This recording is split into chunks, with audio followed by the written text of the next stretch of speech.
നമസ്കാരം, രാജേഷ് കുമാറാണ്. എൻ്റെ ഈ വീഡിയോ എന്ന് വെച്ചാൽ ആരും സ്കിപ്പ് ചെയ്യരുത്. എന്തുകൊണ്ട് നമ്മുടെ കേരളത്തിൽ മുറുക്കാങ്കട പോലെ ഈ വൃദ്ധസദനങ്ങൾ ഉണ്ടാവുന്നു? ആരുടെ ഭാഗത്താണ് തെറ്റ്? അച്ഛൻ്റെയോ അമ്മയുടെയോ മക്കളുടെയോ?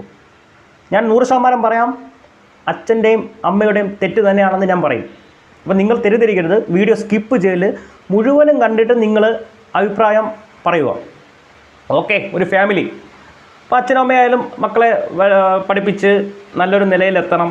അവർക്ക് വേണ്ടി ഫുൾ ടൈം അവർ ജോലിയും കാര്യങ്ങളുമായിട്ട് നിന്ന് മക്കളെ പഠിപ്പിച്ച് ഒരു വലിയൊരു നിലയിലെത്തി എത്തിക്കുകയാണ്. ഓക്കെ, അത് അച്ഛൻ്റെ അമ്മയുടെ ഉത്തരവാദിത്വം തന്നെയാണ്. പക്ഷേ ഈ കാര്യം മെയിനായിട്ട് നിങ്ങൾ ശ്രദ്ധിച്ചില്ലെങ്കിൽ നിങ്ങളെ വൃദ്ധസദനത്തിൽ മാടി നിങ്ങൾക്കുള്ള കട്ടിൽ അവിടെ റെഡിയാണ്. ഞാനൊരു അച്ഛനാണ്, 2 മക്കളുടെ അച്ഛനാണ്.